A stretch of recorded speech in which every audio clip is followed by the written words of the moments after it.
नमस्कार साथियों, स्वागत है आप सभी का एक बार फिर से अपने YouTube channel DC geography classes में। यदि चैनल पर नए हैं तो चैनल को सब्सक्राइब कर लीजिए और बेल आइकन को प्रेस कर लीजिए ताकि हर नई वीडियो की नोटिफिकेशन आप तक आसानी से पहुंचती रहे। तो आज हम लोग बात करने वाले हैं अंतः समुद्री कैनियन के बारे में। जो हमारा एक सीरीज़ चल रहा था ओशनोग्राफी का, उसी को आज हम लोग कंटिन्यू करने वाले हैं। इसके पहले के सेशन में हम लोगों ने कुछ ऊंचावच को देखे थे, यानी महासागरीय ऊंचावच को देखे थे, जिसमें हम लोग प्रशांत महासागर, अटलांटिक महासागर, हिंद महासागर के ऊंचावचों को देखे थे। तो उसी के आगे आज हम लोग कंटिन्यू करने वाले हैं अंतः समुद्रीय कैनियन यानी सबमरीन कैनियन के बारे में। और इस सेशन में आज हम लोग अंतः समुद्री कैनियन के बारे में जानेंगे, देखेंगे और ओशनोग्राफी से रिलेटेड 10 प्रश्न जो पिछले साल पूछे गए हैं उनको भी आज हम लोग देखेंगे। ठीक है, तो चलिए शुरू करते हैं आज का सेशन। और आज के सेशन की अगर बात करें तो सबसे पहले अंतः समुद्री कैनियन आता है, जो कि आज का सेशन ही इसी के ऊपर बेस्ड है। अंतः समुद्री कैनियन क्या होता है? अंतः समुद्री कैनियन, इसको सबसे पहले हम लोग समझते हैं।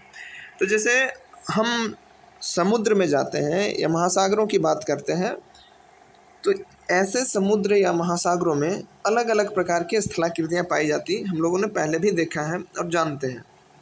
जैसे मग्न तट पाया जाता है, मग्न ढाल पाया जाता है, समुद्री कटक पाया जाता है, बेसिन पाया जाता है, ट्रेंचेस यानी गर्त पाए जाते हैं, यानी डिफरेंट टाइप्स के लैंडफॉर्म्स पाए जाते हैं, स्थलाकृति पाए जाते हैं।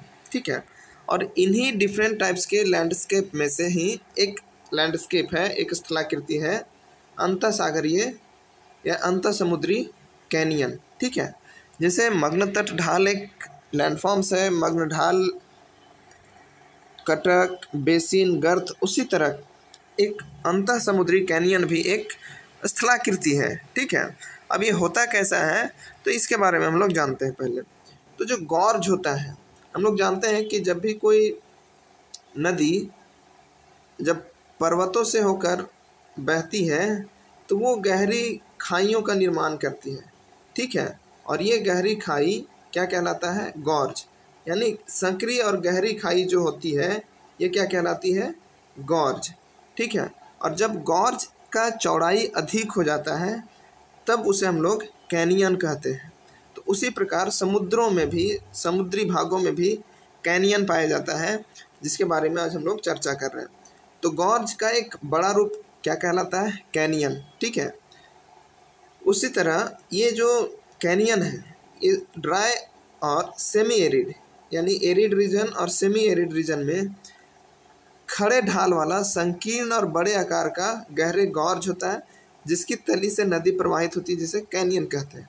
जैसे आप इस पिक्चर में देखिए, कोई एक रीजन था, अब इस रीजन में नदी जो प्रवाहित हुई ये काफ़ी इरोजन की है, अपर्दन की है, और ये जो इरोजन की है, अपर्दन की है, वो हेडवर्ड इरोजन हुआ है, यानी गहराई इसकी बढ़ी है। ठीक है, और इससे जो लैंडफॉर्म्स बना है यही हमारा क्या है? कैनियन। ठीक है, तो इस प्रकार का कैनियन को देखेंगे तो आकार इसका आपको दिखाई दे रहा होगा कि वी शेप में ये आपको प्रतीत होता होगा, दिखाई दे रहा होगा। ठीक है,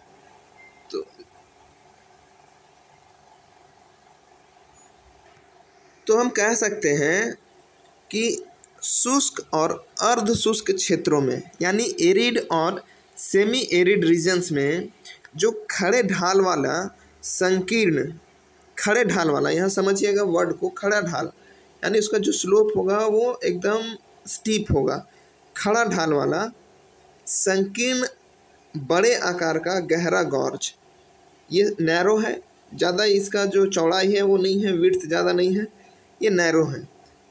गहरा गॉर्ज जिसकी तली से नदी प्रवाहित होती है, यानी जो गॉर्ज बन गया और इस गॉर्ज के एकदम तली से यहाँ नीचे से कोई रिवर फ्लो हो रही है, कोई नदी प्रवाहित हो रही है, तो इसे ही हम लोग क्या कहते हैं?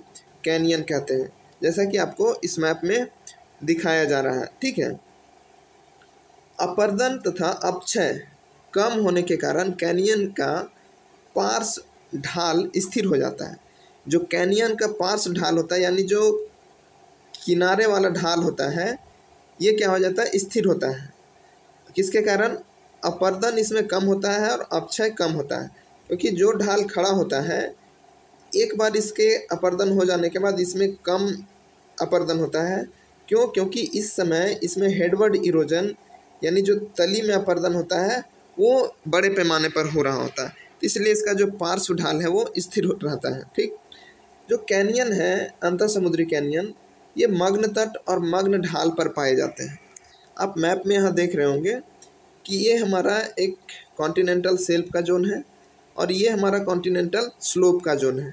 ठीक है, तो कॉन्टिनेंटल शेल्फ में भी आपको यहाँ दिखाई दे रहा होगा और यहाँ कॉन्टिनेंटल स्लोप में भी आपको दिखाई दे रहा होगा।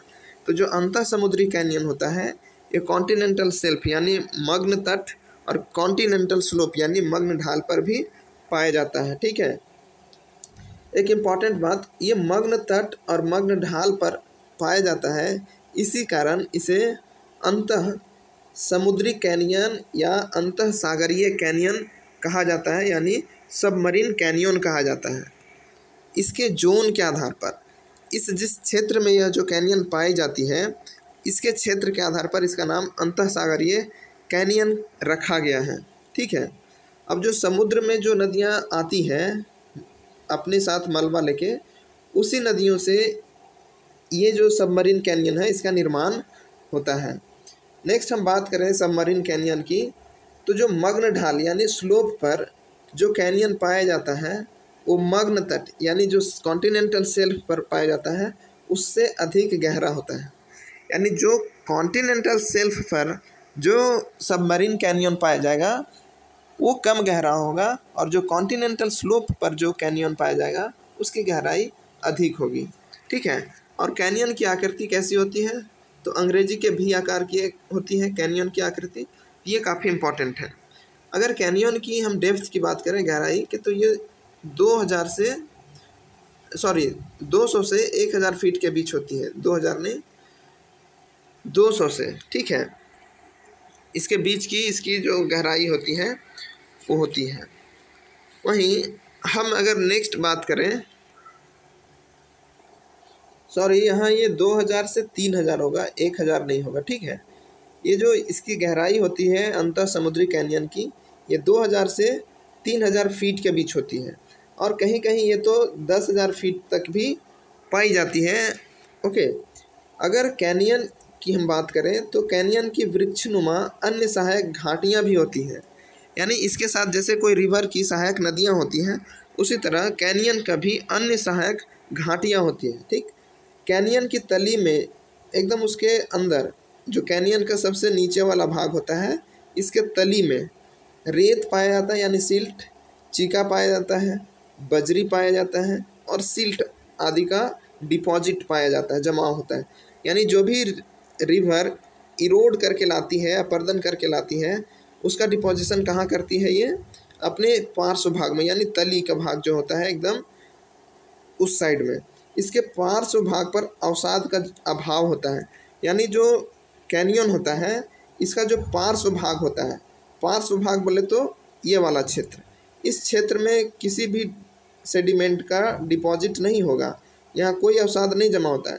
इसका अवसाद जो होता है, डिपॉजिट जो होता है इसका मटेरियल, वो इसके तली पर होता है जहाँ से नदी बह रही होती है। ठीक है, मोटे भाग को ये छोड़ती हुई आगे बढ़ती है। नेक्स्ट हम बात करते हैं तो कैनियन की उत्पत्ति की व्याख्या, आखिर कैनियन का ओरिजिन कैसे होता है, इसका डेवलपमेंट कैसा होता है, तो इसकी व्याख्या कुछ थ्योरीज करती है। तो कौन कौन से थ्योरीज से ये पता चलता है, कौन कौन से सिद्धांत से ये पता चलता है कि कैनियन की उत्पत्ति होती है और समुद्रों में होती है, तो हम लोग एक एक करके ब्रीफ में उसको डिस्कस करेंगे। जो पहला सिद्धांत है वो है आपका भूपृष्ठीय अपर्दन सिद्धांत। ठीक है, अब सर्वप्रथम सबसे पहले जो डाना महोदय थे, इन्होंने कैनियन की उत्पत्ति हेतु भूपृष्ठीय अपर्दन को कारण माना। भूपृष्ठीय का मतलब क्या होता है? भू का अर्थ हो गया भूमि, पृष्ठ का मतलब हो गया उसका तल। ठीक है, और अपर्दन आप जान रहे हैं इरोजन, तो किसी भी भूमि के पृष्ठ पर यानी उसके तल पर अपर्दन के कारण कैनियन का निर्माण होता है। बहुत हद तक ये सही भी है, ठीक है। तो डाना ने क्या माना था कि भूपृष्ठीय अपर्दन के कारण किसी भी कैनियन का उत्पत्ति होता है या निर्माण होता है। डाना के बाद इस सिद्धांत का समर्थन शेफर्ड और एमरी महोदय ने किया था। ये काफ़ी इम्पॉर्टेंट है, ठीक है। तो कैनियन की उत्पत्ति से जो पहला सिद्धांत था भूपृष्ठीय अपर्दन का सिद्धांत, इस सिद्धांत को डाना ने दिया था और इसमें कहा गया था कि जो कैनियन की उत्पत्ति है वो भूपृष्ठीय अपर्दन के कारण होती है और इस सिद्धांत को शेफर्ड और एमरी महोदय ने अपना समर्थन दिया था। नेक्स्ट है आपका पटल विरूपण का सिद्धांत, ठीक है। तो अंतः समुद्री कैनियन का निर्माण जो भू संचलन के कारण हुआ है। जो पटल विरूपण का सिद्धांत है, इस सिद्धांत को मानने वाले लोग ये मानते हैं कि जो कैनियन का निर्माण होता है वो भू संचलन यानी अर्थ मूवमेंट के कारण होता है, ठीक है। अब इसके समर्थक कौन कौन से थे? तो एड्राइट थे, लॉसन थे, जेनसन थे और बोरकॉट थे। इसके अलावा एक हल भी थे, ठीक है। तो ये कुछ लोग थे जिन्होंने पटल विरूपण सिद्धांत को माना था कि इसके कारण कैनियन की उत्पत्ति होती है। नेक्स्ट जो थ्योरी है वो है पंख प्रवाह सिद्धांत। क्या है? पंख प्रवाह सिद्धांत। तो पंख प्रवाह सिद्धांत या भूस्खलन सिद्धांत की बात करें तो इस सिद्धांत के अनुसार अंतः समुद्री कैनियन की उत्पत्ति पेलियोजोइक युग में हुआ था। ये काफ़ी इम्पोर्टेंट है। तो क्वेश्चन पूछा जा सकता है, पंख प्रवाह सिद्धांत के अनुसार अंतः समुद्री कैनियन की उत्पत्ति किस युग में हुई थी? तो वो पेलियोजोइक युग था। नेक्स्ट जो आपका थ्योरी है वो है पंकिल धारा का सिद्धांत। तो इस सिद्धांत के अनुसार अंतः समुद्री कैनियन का निर्माण तेज हवा के कारण तट के पास अपार मात्रा में जल राशि इकट्ठा होने से होता है जिसमें पंख मिलनी होती है। अब इसमें क्या कहा गया है कि जो तट है, किसी भी क्षेत्र का जो कोस्टल एरिया है, तटीय क्षेत्र है, वहाँ पर तेज हवा के कारण, समुद्र में तेज हवा चलने के कारण तट के आसपास बहुत सा मतलब ह्यूज अमाउंट में वाटर बॉडीज क्या होती है, इकट्ठा हो जाती है, जमा हो जाती है। हवा जब जिस डायरेक्शन में चलती है उस डायरेक्शन से जल को अपने दिशा में ले जाती है और ये तट के आसपास ये जो जल राशि है वो इकट्ठा होने लगती है, जमा होने लगती है, ठीक है। और इसी से क्या होता है, हमारा अंतः समुद्री कैनियन का निर्माण होता है। और इसका जो समर्थक है वो है डेली महोदय। तो डेली महोदय किस सिद्धांत के समर्थक है? पंकिल धारा सिद्धांत के। ओके, अब हम लोग ओशंस डिपॉजिट को देखते हैं, महासागरीय निक्षेप की बात करते हैं।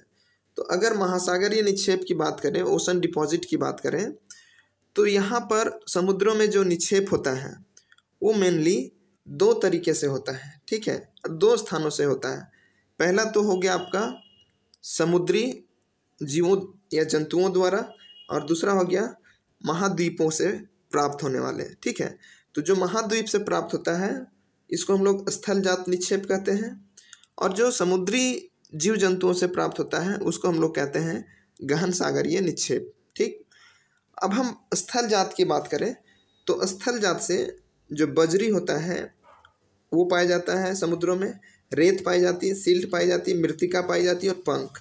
पंख में भी नीली पंख, हरी पंख और लाल पंख, ये तीन तरह की पंख पाई जाती है, यानी ऊज पाए जाते हैं, ठीक। अब हम बात करते हैं गहन सागरीय निक्षेप की। तो गहन सागरीय निक्षेप को दो भागों में बांटा जा सकता है। एक तो आपका हो जाएगा जैविक यानी पैलेजिक डिपॉजिट और एक हो जाएगा अजैविक यानी नैरेटिक डिपॉजिट। तो पैलेजिक डिपॉजिट जो है, जो जैविक निक्षेप है, इसको फर्दर दो कैटेगरी में डिवाइड किया गया है। एक चूना प्रधान उज और दूसरा है सिलिका प्रधान उज, ठीक है। जो पैलेजिक डिपॉजिट है इसको दो कैटेगरी में बांटा गया है। अब जो चूना प्रधान उज है इसके अंतर्गत ग्लोबिजेरेना और टेरोपोड को शामिल किया जाता है और जो सिलिका प्रधान उज है इसमें डाइटम और रेडियोलेरियन यूज को रखा जाता है। तो ये क्वेश्चन हमेशा पूछा जाता है कि टेरोपोड कौन सा निक्षेप के अंतर्गत शामिल किया जाता है। सिलिका प्रधान या चूना प्रधान, जैविक निक्षेप है या फिर अजैविक निक्षेप है। तो टेरापॉड और ग्लोबिजेरेना ये चूना प्रधान उज है। सिलिका जो प्रधान उज है उसमें से डाइटम और रेडियोलिरियन है। और सिलिका और जो चूना प्रधान है ये दोनों पैलेजिक डिपॉजिट है यानी जैविक निक्षेप है। अगर हम नैरेटिक डिपॉजिट की बात करें, अजैविक जो निक्षेप है, तो इसके अंतर्गत आपका लाल मृत्तिका यानी रेड क्ले, ठीक है, उल्का धूल यानी डस्ट जो होता है, और एक ज्वालामुखी से जो प्राप्त होते हैं धूलकण, वो जो महासागरों में डिपॉजिट होते हैं वो अजैविक यानी नैरेटिक डिपॉजिट है। ओके, हम इन तीनों को फिर से फर्दर क्लासीफाई करते हैं जो उज है। आखिर जो नीला पंख है ये क्या होता है, हरा पंख क्या होता है और लाल पंख क्या होता है, तीनों को हम लोग एक एक करके डिस्कस करेंगे। तो सबसे पहले हम बात करते हैं जो आपका नीला पंख है इसके बारे में।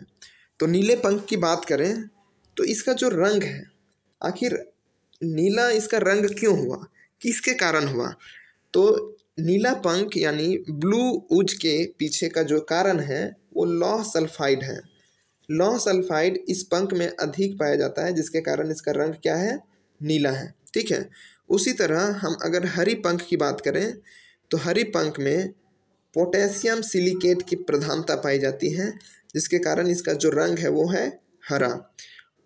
लौह अयस्क या लौह ऑक्साइड के पाए जाने के कारण, इसकी मात्रा अधिक होने के कारण इसका रंग कैसा है, लाल है। ये आपको समझ में आ गया होगा, ठीक है। अब बात करते हैं चूने का अंश, यानी जो आपका निक्षेप है, डिपॉजिट, जो उज है, पंख है, उसमें चूने की मात्रा आखिर कितनी है। तो जो नीला पंख है इसमें 35% चूने की मात्रा पाई जाती है, जो हरी पंख है इसमें 50% चूने की मात्रा पाई जाती है, और जो आपका लाल पंख है इसमें 30% चूने की मात्रा पाई जाती है। तो नीला पंख और लाल पंख में लगभग जो चूने की मात्रा होती है उसमें थोड़ा बहुत अंतर पाया जाता है, ठीक है।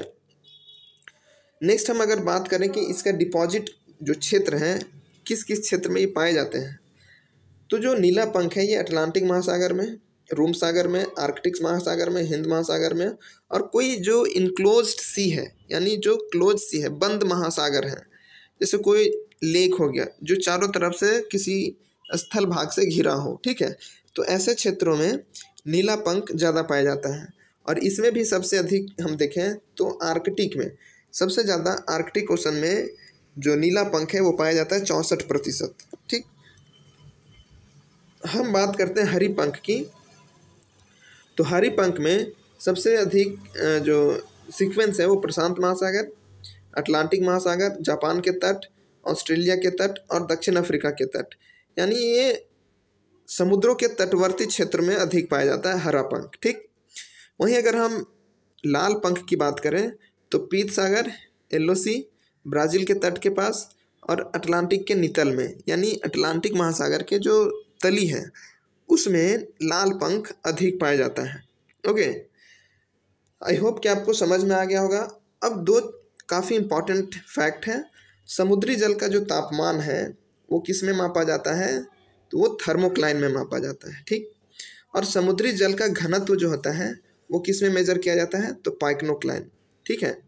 ये दोनों काफ़ी इम्पॉर्टेंट है, पाइक्लोक्लाइन और थर्मोक्लाइन। थर्मो मतलब तापमान और पाइक्लो मतलब डेंसिटी, घनत्व। ओके, अब हम लोग कुछ प्रीवियस ईयर क्वेश्चंस को देख लेते हैं, ओशनोग्राफी से रिलेटेड कैसे प्रश्न पूछे गए थे।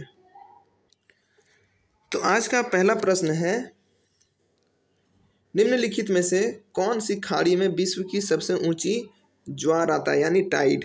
तो ये काफ़ी इजी क्वेश्चन था। फंडी की खाड़ी में, ये NTA UGC नेट के एग्जाम में हमको लगता है 2 से 3 बार ये क्वेश्चन रिपीट हुआ है, ठीक है। तो फंडी की खाड़ी में सबसे ऊंचा ज्वार आता है, क्यों? क्योंकि यहाँ का जो कोस्टल एरिया है वो काफ़ी फ्रेगमेंटेड है, काफ़ी कटी छटी है, जिसके कारण यहाँ पर जो समुद्री तल से पानी टकराता है तो काफ़ी ऊंचा उठता है, ठीक है, ज्वार काफ़ी ऊंचा आता है। तो फंडी का जो खाड़ी है ये आपका करेक्ट ऑप्शन हो जाएगा। नेक्स्ट क्वेश्चन है, निम्नलिखित में से कौन सी झील विश्व में सबसे अधिक खारा है, यानी सबसे सलाइन जो वाटर बॉडीज है वो कौन से है। तो पचपदरा झील है, सांभर झील है, वॉन झील है या मृत सागर है। तो सबसे जो सलाइन वाटर है वो आपको वॉन लेक में यानी वॉन झील में पाया जाता है। ओके, ऑप्शन नंबर सी इसका करेक्ट आंसर है। नेक्स्ट हम बात करते हैं, तो निम्नलिखित में से किस तापमान पर समुद्री जल का घनत्व सबसे अधिक होता है। ये भी क्वेश्चन कई बार रिपीट हुआ है और पिछले बार यूपी पीजीटी में भी ये क्वेश्चन पूछा गया था। ठीक है, तो इसका जो करेक्ट आंसर है ऑप्शन नंबर सी, यानी 4 डिग्री सेल्सियस पर कोई भी ओशंस का जो वाटर है इसका डेंसिटी सबसे अधिक होता है।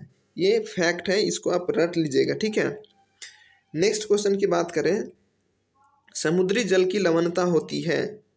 ठीक है, जो समुद्री जल की लवणता होती है वो कितनी होती है, तो इसका जो करेक्ट आंसर है वो है 0 से 3% के बीच। ठीक है, नेक्स्ट हम बात करते हैं असर्शन और रीजन का क्वेश्चन है, कथन और कारण का।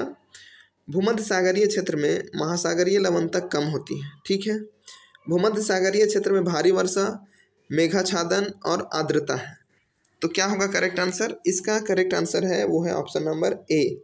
दोनों सही है और एक दूसरे की एक्सप्लेनेशन भी कर रही है। कैसे, तो जो मेडिटेरेनियन सी होता है, भूमध्य सागरीय जो क्षेत्र होता है, आपको पता होगा 0 डिग्री से 5 डिग्री नॉर्थ और 0 डिग्री से 5 डिग्री साउथ का जो क्षेत्र होता है उस क्षेत्र को हम लोग भूमध्य सागरीय क्षेत्र के अंतर्गत रखते हैं। ठीक है, अब इसके 5 डिग्री उत्तर और 5 डिग्री दक्षिण का जो क्षेत्र होता है वो भूमध्य सागरीय भूमध्यरेखीय क्षेत्र होता है।